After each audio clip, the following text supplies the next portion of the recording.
Et on tourne à présent notre page environnement, c'est élémentaire avec Audrey Racine. Bonjour Audrey. Bonjour Raphaël. Plus que 10 jours avant l'ouverture de la COP28 et l'ONU vient de lancer une ultime mise en garde. Oui, selon le programme des Nations Unies pour l'environnement, on est sur une trajectoire actuellement de plus 2,9 degrés à la fin du siècle, si les États tiennent leurs engagements actuels en matière de réduction de gaz à effet de serre. Ça nous dit deux choses, ça.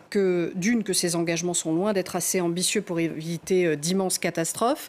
Et de deux, que si ces engagements ne sont pas tenus, eh bien, on risque d'aller vers du pire. Déjà, l'Agence européenne de surveillance du climat Copernicus prévient que vendredi dernier, pour la première fois dans l'histoire, la température moyenne de l'atmosphère terrestre a dépassé temporairement les 2 degrés de réchauffement climatique. On savait que ça pouvait arriver parce que le réchauffement est aggravé par le phénomène El Niño. Ça explique l'effroyable canicule au Brésil où la température ce jour-là a grimpé à plus de 59 degrés ressentis à Rio. Vous en voyez les images. Alors vous l'avez entendu lorsqu'on parlait du sommet de Paris sur les glaciers et les pôles. À plus de 2 degrés de réchauffement, on perd tous les glaciers européens, plus de neige dans les Alpes, plus de neige dans les Pyrénées. Les glaciologues et climatologues veulent même qu'on renégocie l'accord de Paris parce que qu'est-ce qu'il nous disait cet accord?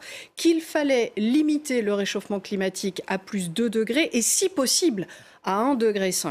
Aujourd'hui, on sait qu'on ne maîtrisera pas certains phénomènes d'emballement au-delà d'1,5 degré.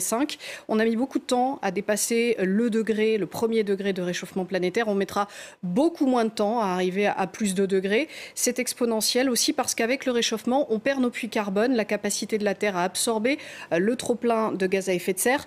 Dans le scénario le plus optimiste, nos chances de limiter le réchauffement à 1,5 degré sont seulement de 14%. Voilà ce que nous dit l'ONU aujourd'hui. Antonio Guterres demande des mesures spectaculaires maintenant. Le secrétaire général des Nations Unies exige l'abandon des énergies fossiles. On verra dans le mois à venir si l'humanité réalise enfin qu'elle joue sa survie.